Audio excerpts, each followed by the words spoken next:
Je crois que c'est parti. Bonjour à toutes, bonjour à tous.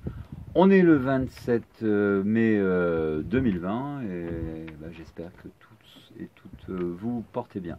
Alors, des nouvelles de notre plainte qui a été déposée devant la Cour de justice de la République le 5 mars, hein, je le rappelle.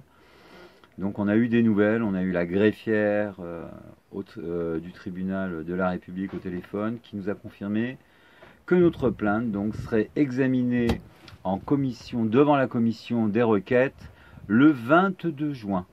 Voilà.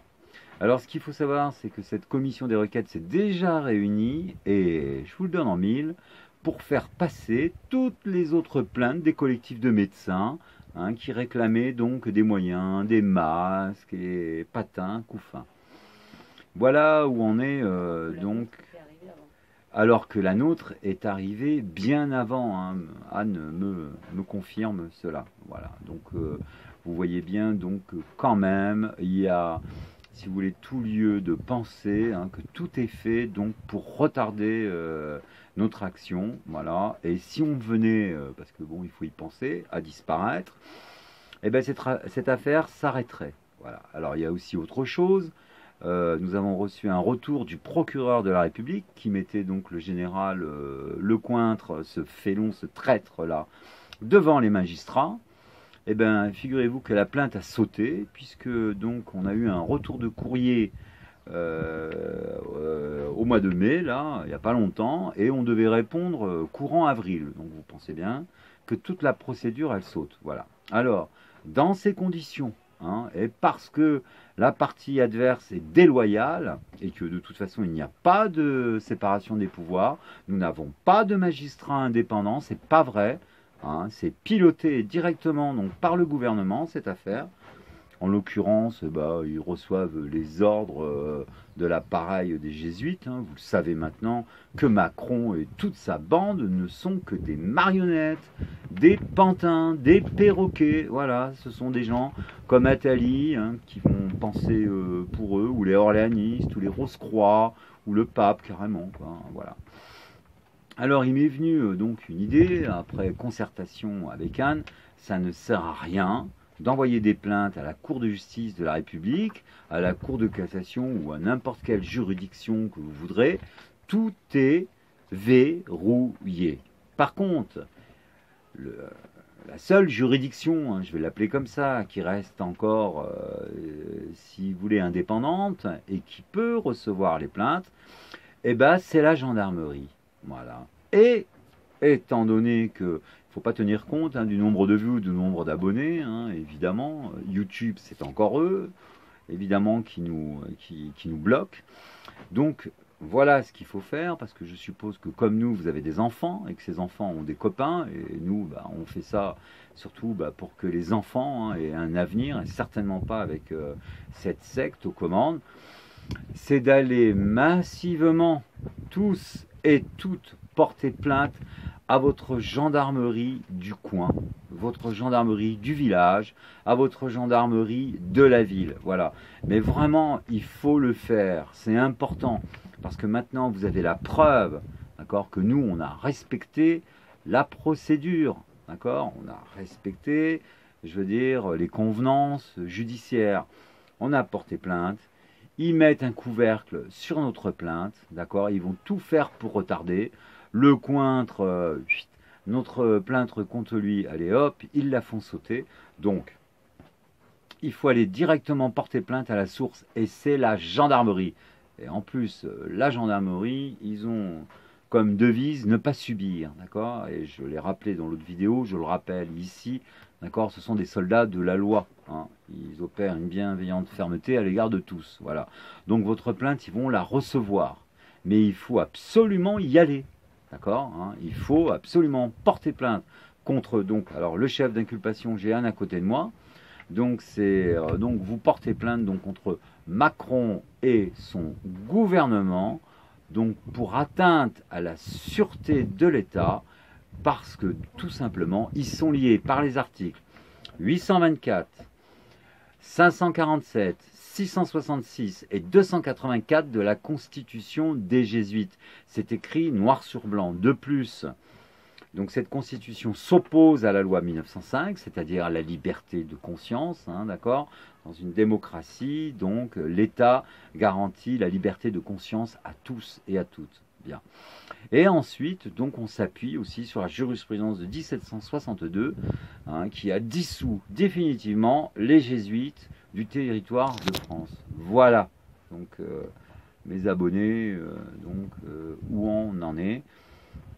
Il faut absolument, hein, si vous voulez que la France sorte de ce filet, hein, qui est tendu, et en plus il ne s'arrête pas, hein. Vous avez vu qu'ils mettent en place une application Covid, alors que je rappelle, les décès concernent 90% des plus de 65 ans, donc c'est les plus de 65 ans, hein, qui devraient, donc tenus par ces mesures de masque, de confinement et d'application, mais certainement pas ceux qui sont en dessous de 65 ans, surtout que 98% ont développé des anticorps. Voilà.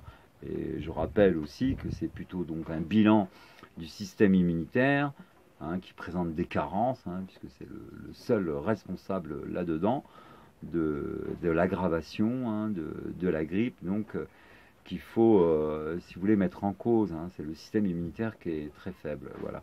Mais pour en revenir donc à la procédure, c'est le seul moyen qui nous reste, puisqu'on n'a pas les médias avec nous, on n'a pas la justice avec nous, on n'a pas les députés de l'Assemblée nationale et certainement pas les sénateurs, tout ça c'est des piques-assiettes de la République, hein, d'accord. Il y a une manipulation monstrueuse de l'opinion publique, c'est ce qui me fait dire qu'ils sont à peu près 20 000, hein, dans ce pays, à manipuler les pauvres Français de confession musulmane, les pauvres Français de confession juive, les pauvres Français de confession catholique, et même les athées. Mais là, c'est déjà un gros problème cognitif, hein, d'être athée, mais enfin bref, ça, passons.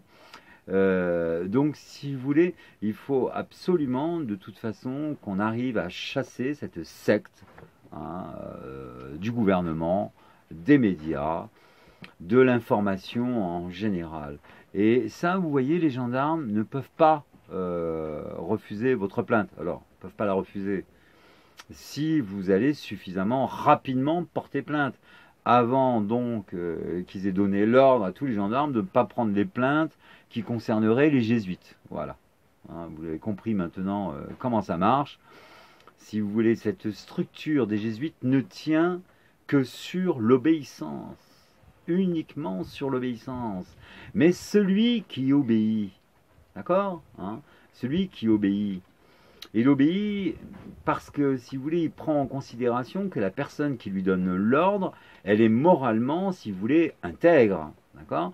Mais une fois qu'on a prouvé, hein, que ces gens-là, donc, loin de vouloir notre bien, veulent notre destruction, et j'ai une preuve pour vous. Je vous rappelle que Pétain est jésuite, est lié donc par ces articles d'obéissance, que De Gaulle est jésuite, est lié aussi par ces articles d'obéissance. Donc ça veut dire quoi? Ça veut dire que les jésuites sont dans les deux camps.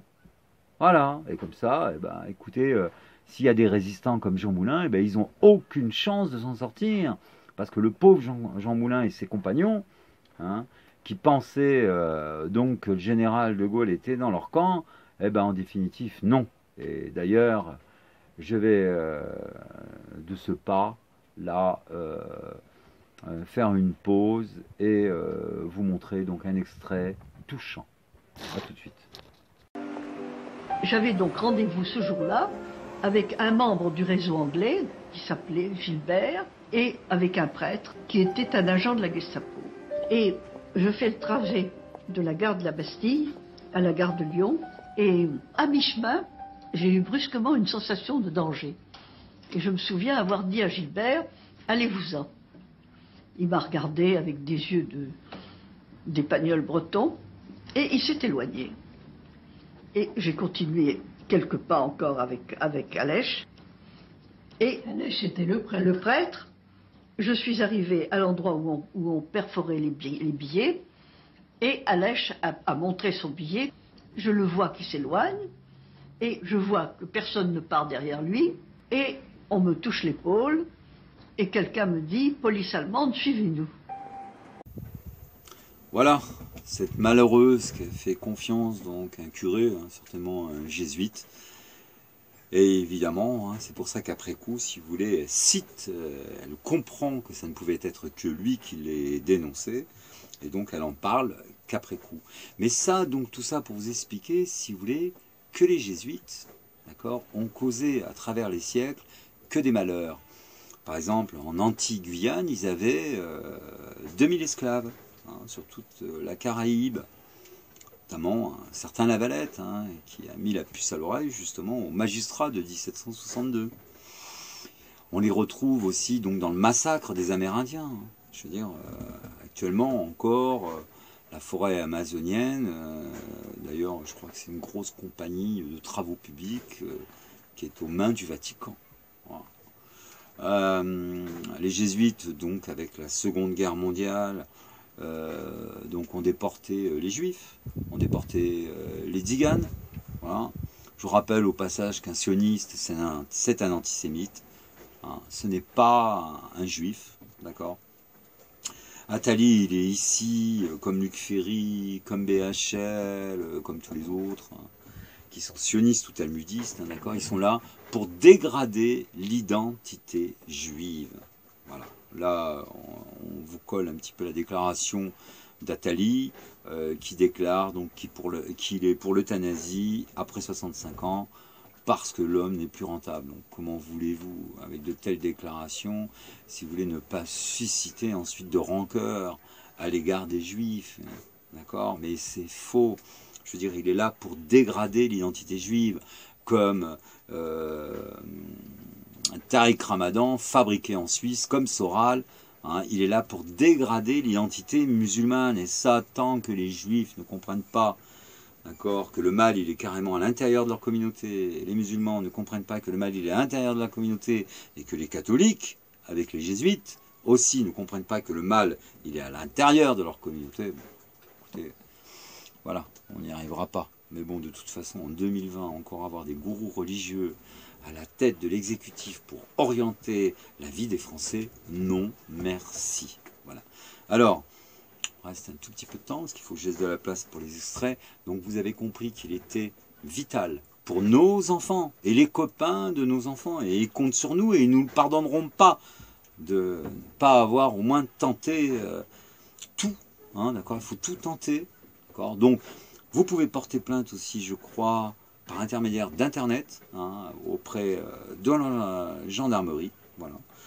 Donc, pour ça qui rechigneraient à se déplacer, hein, ce que je peux comprendre, on vit dans un climat quand même assez détestable, mais faites-le quand même relativement vite, parce que vous savez que toute la structure des jésuites est basée sur l'obéissance. Bien. Donc, il faut porter plainte avant qu'ils aient reçu l'ordre de ne pas recevoir les plaintes concernant les jésuites, parce que voilà, ils peuvent aller aussi jusque-là avec eux. De toute façon, moi, j'ai aucune confiance. Voilà. J'ai confiance qu'en vous. Alors, allez-y massivement et ne tenez pas compte du nombre de vues sur nos chaînes. Et j'invite les trolls aussi.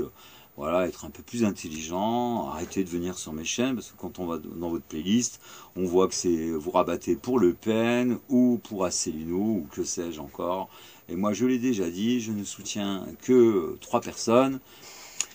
Serge Portelli du syndicat de la magistrature, le général Renaud qui se fait attendre, et Marie-France Irigoyen qui se fait désirer. Voilà. À bientôt tous.